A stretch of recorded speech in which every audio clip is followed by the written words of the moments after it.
जैसे शिक्षक बहाली एक है, तो शिक्षक बहाली तो पिछले 4 साल से हम लोग देख रहे हैं कि 2019 के बाद से सरकार ने, जो भी सरकार रही हो, जो भी शिक्षा मंत्री रहे हों, उन लोगों ने युवाओं को सिर्फ आश्वासन दिया, तारीख पे तारीख मिली।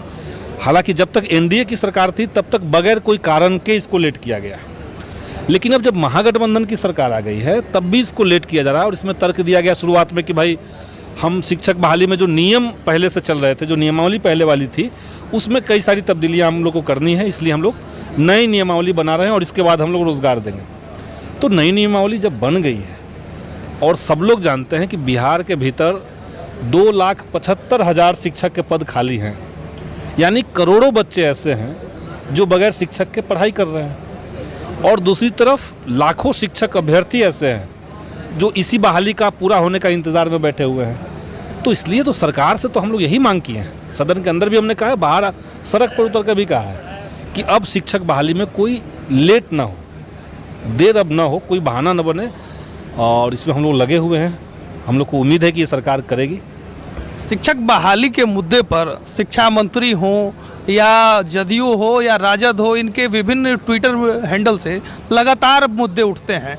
आपने भी कई बार डेडलाइन जारी किया, लेकिन उस डेडलाइन पर सरकार कायम क्यों नहीं हो पा रही है? मैं तो क्या ही डेडलाइन जारी करूंगा, लेकिन बात है कि इसमें कई सारी तकनीकी चीज़ें भी हैं। जैसे शिक्षक बहाली में जब नियमावली का ड्राफ्ट तैयार हुआ तो शिक्षा मंत्री की तरफ से, शिक्षा विभाग की तरफ से कई सारे जो शिक्षक संघ हैं उनको बुला करके वो ड्राफ्ट पे चर्चा की गई कि कहीं कुछ छूट तो नहीं रहा है। जैसे आप लोग समझिए कि बड़ा जो नया बदलाव है कि आपने सारे नियोजन इकाइयों को भंग कर दिया और जिला का एक कैडर बना दिया इसको, शिक्षक को, और ये अच्छी बात है क्योंकि पहले पंचायती राज में और नगर विकास विभाग, ये दोनों का भी एक रोल हो जाता था शिक्षक के नियुक्ति में, और इसके चलते हज़ारों केस जो थे वो हाई कोर्ट में पहुंचते थे, और इसमें शिक्षा विभाग का भी समय बर्बाद, पैसा बर्बाद, तो ये सब होता था। तो इन सब चीज़ों को चेंज कर दिया गया है। तो सरकार ने जब, शिक्षा विभाग ने जब लोगों से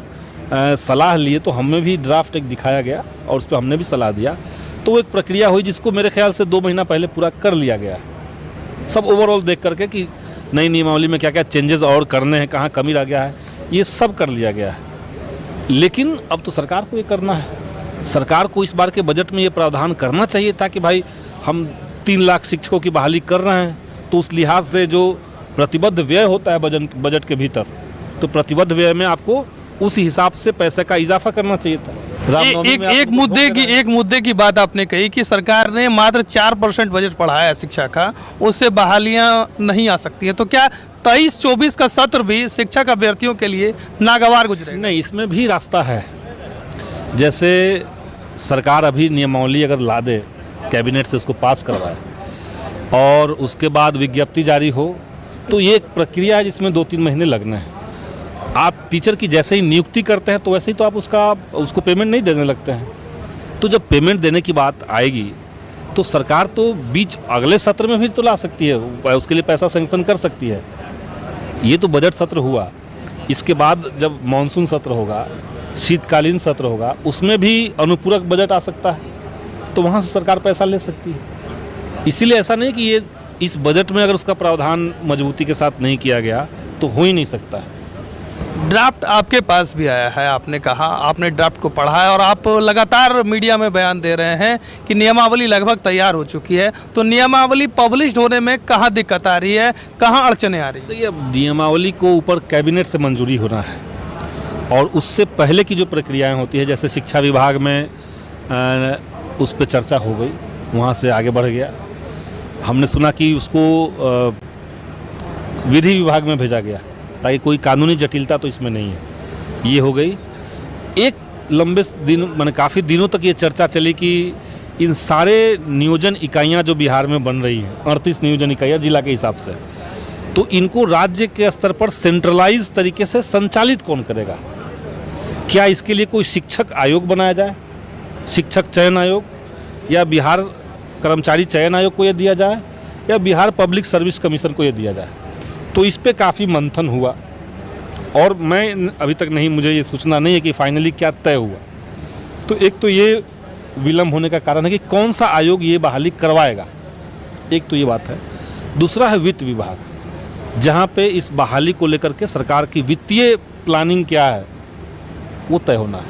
तो ये दो प्रक्रियाओं को पूरा करना है सरकार को। तो अंदर में क्या चल रहा है ये तो हम नहीं जान रहे हैं, लेकिन हम तो बाहर से लगातार सरकार के ऊपर दबाव बना रहे हैं और शिक्षक अभ्यर्थियों से भी हम बार बार कहते हैं कि हताश होकर के बैठना नहीं है, बल्कि शिक्षक अभ्यर्थियों का जो लंबा संघर्ष चला इस मसले को लेकर के, उसके चलते ही सरकार को बार बार ये बयान कम से कम देना पड़ रहा है कि तुरंत कर रहे हैं, अतिशीघ्र कर रहे हैं, जल्द हो जाएगा। ये नहीं तो कई सारी बहाली में सरकार तो बोलती तक नहीं है, कोई भी सरकार। तो शिक्षक अभ्यर्थियों का अपना दबाव बरकरार रखना चाहिए। जल्द अतिशीघ्र की बातें तो चल रही हैं, तो क्या 1 से 12 तक की जो वैकेंसी है एक साथ आएगी या तोड़ तोड़ के आएगी? नहीं, विज्ञप्ति एक साथ आएगी जो मेरी बात हुई है, लेकिन उसमें बहाली की जो प्रक्रिया होगी उसमें पहले +2, उसके बाद 10th और तब प्राइमरी। विज्ञप्ति की बात शिक्षा मंत्री ने आपसे कही है कि विज्ञप्ति एक साथ आएगी? हाँ, वो शिक्षा मंत्री से बात नहीं, मेरा शिक्षा विभाग के जो अपर मुख्य सचिव हैं वो है, जो उनके PS हैं उनसे बात हुई है। तो विज्ञप्ति में थोड़ा नियमावली रहेगा कि कैसे 60-40 का रेशियो रखना है, कि क्या रेशियो रखना है, किस प्रक्रिया से बहाली होनी है, तो ये सब विज्ञप्ति में आना है। लाइब्रेरियन की बहाली को लेकर इस बार कुछ नहीं कहा गया, इसको लेकर क्या कुछ कहना है? नहीं, ये लाइब्रेरियन की बहाली भी इसी नियमावली से होना है। शिक्षा विभाग, ये सिर्फ शिक्षकों के लिए नियमावली नहीं बन रही है, इस नियमावली से प्रयोगशाला जो चलाते हैं उनकी बहाली, जो लाइब्रेरी चलाते हैं उनकी बहाली, सबकी बहाली होनी है इसी से। प्रिंसिपल की बहाली इसी, प्रधानाध्यापक की बहाली भी इसी से होनी है। तो नियमावली एक ओवरऑल पैकेज है। अभी जो नई नियमावली आने वाली है तो वो ओवरऑल ही पैकेज है। बिहार के यूथ कब तक उम्मीद रखें कि नियमावली आ जाएगी? अब यूथ तो उम्मीद रखें और उम्मीद के साथ साथ संघर्ष भी करते रहें। हम तो यूथ से यही कहेंगे कि संघर्ष का कोई विकल्प नहीं है। और हम लोग भी सदन में जब बात उठाते हैं तो हम लोग को ताकत कहाँ से मिलती है? हम लोग को ताकत यहाँ से मिलती है कि भाई बाहर सड़क पे जो लोग हैं वो इसको लेकर के काफ़ी वोकल हैं और संघर्ष कर रहे हैं, वहाँ से हम लोग को ताकत मिलती है। तो इसलिए आपके सदन के भीतर की लड़ाई आपके सड़कों के संघर्ष से मजबूत होती है। तो उम्मीद भी लगाएं, निराश ना हो, लेकिन संघर्ष भी करते रहें।